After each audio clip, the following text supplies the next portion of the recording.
皆さんこんにちは、こんばんは。レゴニュースのスタッツです。この動画では2024年第1回レゴアイデア製品化レビューへの進出が決定した作品を紹介します。作品のバックグラウンド情報や製品化される可能性がどのぐらいあるかなどを分かりやすく説明します。今回のレビューは進出作品が多いためいくつかの動画に分けて紹介しますので、ぜひ全部ご覧ください。時計仕掛けの太陽系、惑星の動きを再現した時計仕掛けの太陽系です。総ピース数は約3000で電動パーツで自動で動きます。製品化される可能性はどのぐらい？本作のデザイナーはこれまで2度今回の作品と同じテーマの時計仕掛けの太陽系でレビューに進出していますが、結果はどちらも不合格でした。太陽と地球と月の動きがテーマのセットが2024年3月にレゴテクニックから発売決定していることもありますので、本作の審査通過は難しいと思います。中世の門番の宿、中世の門とその隣に建てられた宿屋です。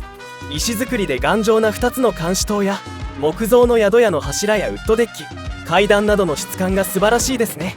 門は2階と3階が見張りスペース、1階には宝箱、宿屋には食堂と武器の販売店、寝泊まりのスペースは見当たりません。製品化される可能性はどのぐらい？中世はレゴアイデアコンペの中でも作品数が多い人気のカテゴリーです。過去には中世の鍛冶屋が製品化された実績もあります。ただし最近は中世といえばライオン騎士の城やレゴクリエイターの中世の城、中世の街並みなどレゴグループが自ら開発した商品を割と積極的に投入しているので、レゴアイデアで中世の作品が採用されるのは難しいと思います。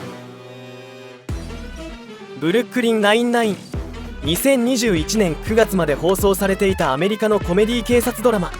ブルックリン99の署内です。アメリカの刑事ドラマを見ていると警察署内には必ずと言っていいほどコーヒーメーカーが置いてある休憩室が出てきます。スナックの自販機も大体署内に設置されています。ビリヤードテーブルはどの署にもあるというわけではないと思います。ピザやクッキーもアメリカのドラマでは定番ですね。ブルックリン99はニューヨークの架空の警察署、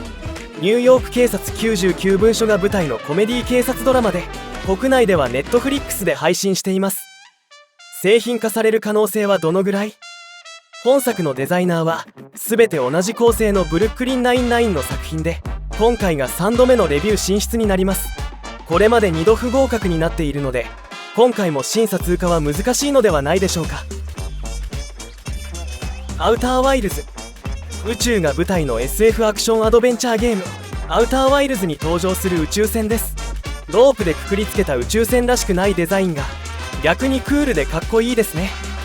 コックピットのフロントガラスは開閉式で、中に主人公のミニフィギュアを載せることができます。屋根を取り外すと宇宙船内部にはコンピューター、発電機、重力結晶、コックピットの制御装置などが取り付けられています。主人公の母星ティンバーハースのキャンプ風景も再現。製品化される可能性はどのぐらい？アウターワイルズの宇宙船は2023年第1回レビューで別のデザイナーの作品が1万サポートを獲得しましたが、レビュー開始前にエントリー除外になりました。その時の作品が除外された理由は明らかにされませんでしたが、アウターワイルズは今のところ応募禁止コンテンツには指定されていませんので、今回の作品にも審査通過のチャンスはあると思います。スーツケース特急、風景の中を走る蒸気機関車をスーツケースの中に作ったユニークな作品です。少しホグワーツ特急に似ていますね。スーツケースの鍵の部分のクランクを回すと風景が流れるように動き、実際に汽車が走っているように見えます。スーツケースと汽車と風景を分離したところです。製品化される可能性はどのぐらい？トランク型の製品はレゴハリーポッターで何度か発売されているので、その点は審査に不利かもしれませんが、景色が流れるというユニークなアイデアは高評価を得られると思います。合格する可能性は 50/50 でしょうか。メタリカ M72 ワールドツアー、ヘビメタル界の伝説的なバンドメタリカが2023年4月27日から2024年9月29日まで主に欧米で開催している M72 ワールドツアーのステージセットです。リング上のステージの周りに大型ビジョンが取り付けられた塔が立っています。メンバーは右からジェームズ・ヘッドフィールド、ロバート・トゥルヒーヨ、カーク・ハメット、ラーズ・ウルリッヒです。こちらは実際のステージの様子です。大型ビジョンがかなり重そうですね。製品化される可能性はどのぐらい？メタリカは1980年代からメタル界をリードする伝説的なヘビーメタルバンドです。最も有名な曲はおそらく1991年にリリースされたアルバムメタリカの収録曲エンターサンドマンではないでしょうか。メタリカはタモリクラブの空耳アワーの常連バンドでもありました。メタリカは他のヘビーメタルバンドに比べると時代の変化に柔軟に対応し、真面目で誠実という印象ですが、レゴブロックでメタリカのセットが発売されるのを想像するのはちょっと難しいですね。2021年第1回レビューではドイツのロックバンドラムシュタインのライブツアーを題材にした作品が1万サポートを獲得したにもかかわらず、エントリー前に候補から除外されたこともあります。ハードロックやヘビーメタルはレゴブロックとは相性が良くないように思えますので、製品化は難しいのではないでしょうか。動く懸垂式モノレール。世界でも珍しい懸垂式のモノレールを実際に動くように作った作品です。レゴシティと一緒に遊べるサイズにデザインされています。先頭車両に受信機とモーター、一番後ろの車両にバッテリーボックスを搭載しており、レゴシティのリモコンで操作して実際に動かして遊ぶことができます。カーブもスムーズに曲がれるようですね。横のクランクでエレベーターを動かすことができます。エレベーターはフロアごとに固定できる設計になっています。懸垂式モノレールについての参考情報です。懸垂式モノレールは世界最古のモノレールであるドイツのブッパータール空中鉄道、ドレスデン、メンフィス、2023年9月に開業した武漢、日本国内では千葉と湘南、無期限休業中の上野動物園など限られた場所でしか営業していません。本作のモノレールは片側のアームでぶら下がるランゲン式ですが、千葉や湘南のモノレールはレールの中央から車両がぶら下がるサフェージュ式という方式です。製品化される可能性はどのぐらい？懸垂式モノレールは2022年第1回レビューにルッパータール空中鉄道が進出しましたが、結果は不合格でした。しかしモノレールは普通の電車よりも印象的なデザインで、本作はリモコンで動かして遊ぶことができるので発売されればかなり人気が出そうです。レゴシティと一緒に遊べるサイズですが、通常のレゴシティラインナップから発売するにはパーツ数が約3000と多く、組み立て難易度も高そうですので、レゴアイデアから製品化するのがちょうど良いかもしれません。審査通過に期待したいですね。インターステラー。2014年に公開された宇宙サスペンス映画インターステラーに登場する宇宙船のレインジャー号です。左から登場人物のクーパーとブランド、両端の機械は人工知能です。宇宙船内部にはシートが2隻、人工知能は交換可能です。後方にはハッチを装備。製品化される可能性はどのぐらい？本作のデザイナーは今回が5度目のレビュー進出で、発売されたばかりのポラロイドカメラの作者です。インターステラーは話題作でしたが、宇宙はレゴグループが自ら積極的に商品開発をしているカテゴリーなので、レゴアイデアから製品化する確率は低いと思います。今年はレゴグループが特に宇宙を強力に推していますので、それも審査に不利と言えるでしょう。オズの魔法使い映画公開85周年記念作品。ファンタジーの古典名著オズの魔法使いの映画がテーマの作品です。オズの魔法使いは1900年5月17日に初めて出版された児童ファンタジー小説です。これまで何度も映像化されていますが、2024年は最も有名な1939年の作品公開から85周年になります。製品化される可能性はどのぐらい？今回の作品は主人公のドロシーがオズの魔法使いに会うために最初に目指すエメラルドシティです。オズの魔法使い関連作品はおそらくこれまでレゴアイデアのレビューに進出したことはありません。レゴブロック商品ではさまざまな作品のキャラクターが登場するディメンジョンズというゲームのミニセットとレゴムービーのミニフィギュアシリーズのみで製品化されています。有名な作品の割にはレゴセット化されていないという点は審査に有利な要素ですが、11月に公開予定のオズの魔法使いのスピンオフ映画ウィキッドのレゴセットが10月に発売されるという予想もありますので、もしそれが本当なら審査通過は難しいかもしれません。アバター伝説の少年アンのアッパ。アメリカの冒険アクションアニメアバター伝説の少年アンの空飛ぶバイソンのアッパです。登場人物のミニフィギュアも付属しています。手足を動かして飛行姿勢と立ち姿勢を取ることができます。付属のスタンドに飾れば空を飛んでいるように見えますね。このアッパは鎧を着ています。アバター伝説の少年アンってどんなアニメ？アバター伝説の少年アンは2005年から2008年までアメリカの児童番組ケーブル局ニコロデオンで放送されたアニメです。2009年公開のジェームズ・キャメロン監督の大ヒット映画アバターよりも前の作品ですね。スタッツ編集部ではこのアニメを見ていないのですが、ざっと説明すると、水や火や土などのエレメントの調和が崩れ、秩序が乱れた世界に平和を取り戻すストーリーのようです。製品化される可能性はどのぐらい？アバター伝説の少年アンの作品はこれまでも何度かレゴアイデアレビューに進出しています。2006年にはレゴブロック商品2セットも発売されています。アバター伝説の少年アンは2024年2月からネットフリックスで新作ドラマが始まります。このようなケースではレゴブロック商品を発売する場合はレゴアイデアではなくレゴグループが自ら開発して製品化する可能性が高いと思います。今回も審査通過は難しいのではないでしょうか。千と千尋の神隠し。みんな大好き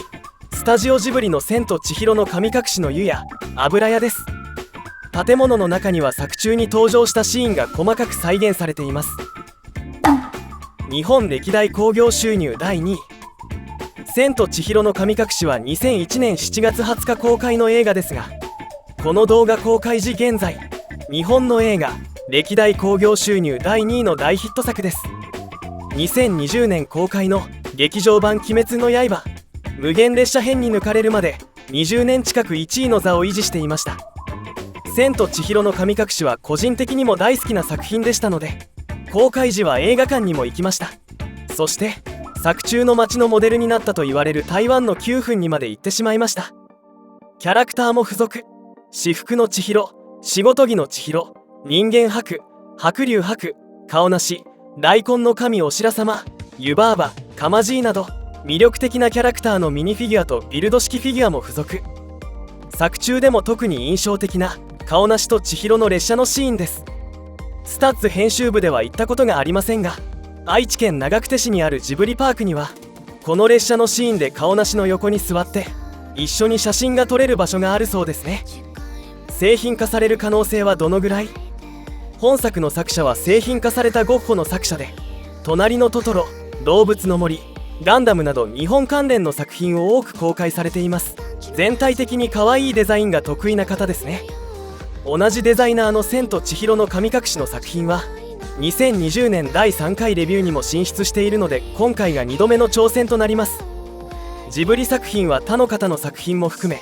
ハウルの動く城などこれまでも何度かレビューに進出していますが、審査通過は一度もありません。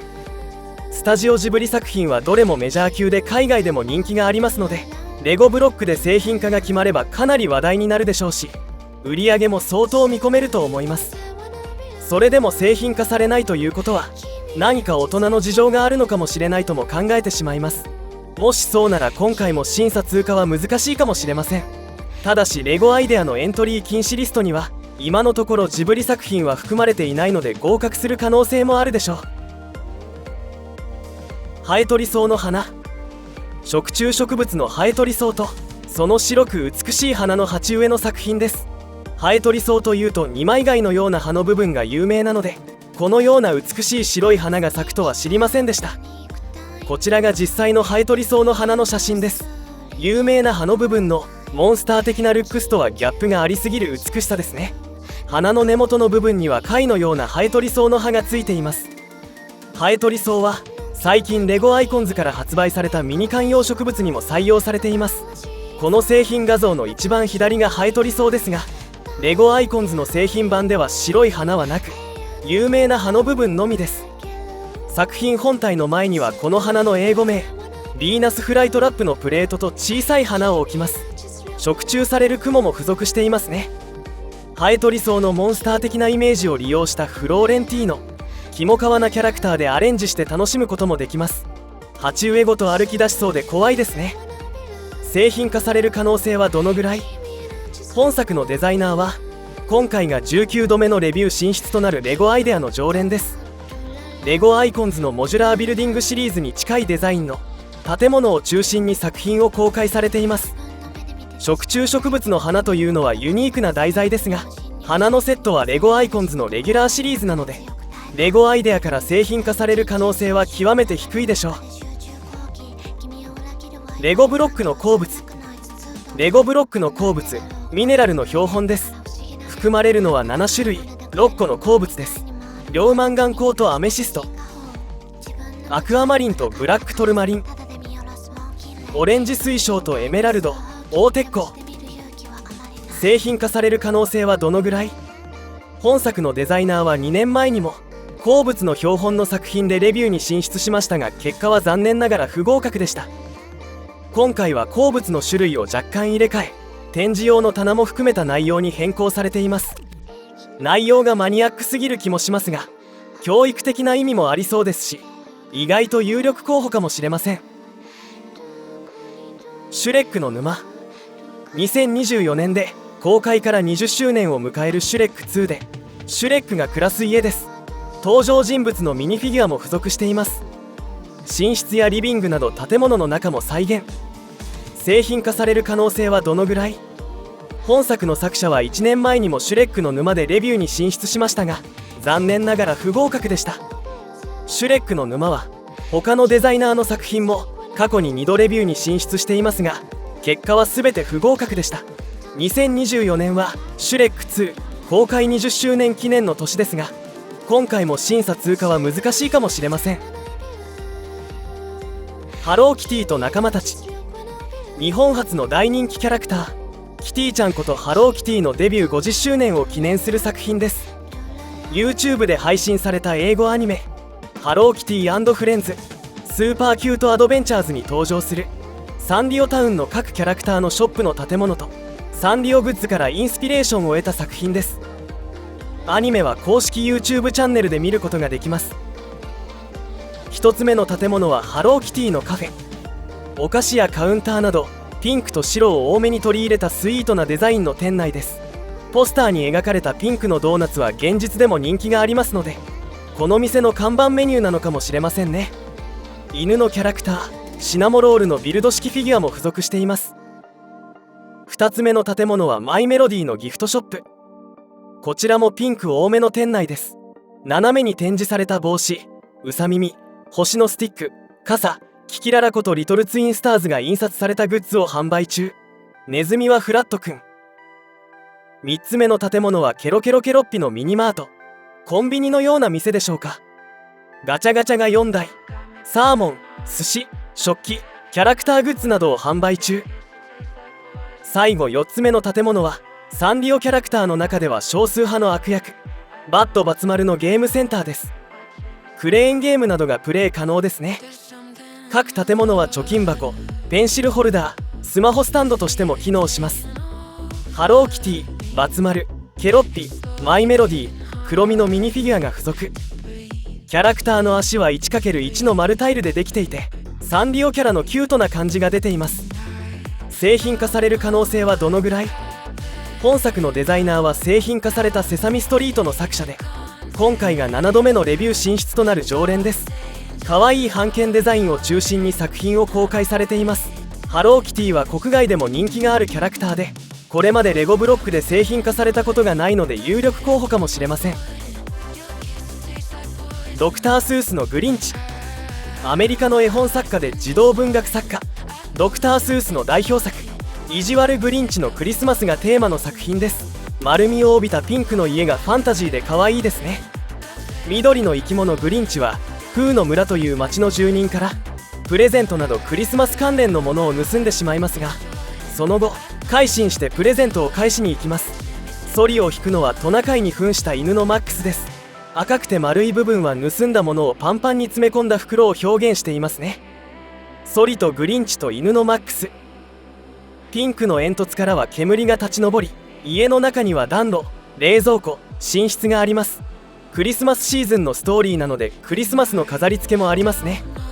女の子は主要キャラクターのシンディ・ルー。煙突から家の中に入れる仕組みです。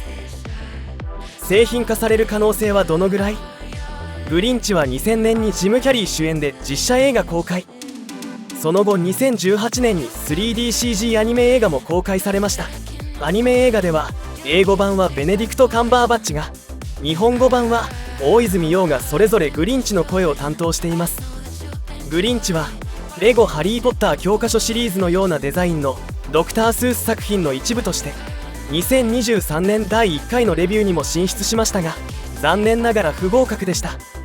特別なコンテストでない限りクリスマスをテーマにした作品がレゴアイデアから発売される可能性はほぼゼロだと思います。それからグリンチはアメリカではかなりメジャーなキャラクターらしいので、もしレゴブロックで製品化するならレゴアイデア以外のブランドからになりそうな気もします。中世の騎士が戦う馬上試合、ジョスト。馬に乗った中世の騎士が戦う馬上試合がテーマの作品です。1対1で戦う一騎打ちはジョストと呼ばれ、中世では槍やその他の武器で戦う競技会が行われました。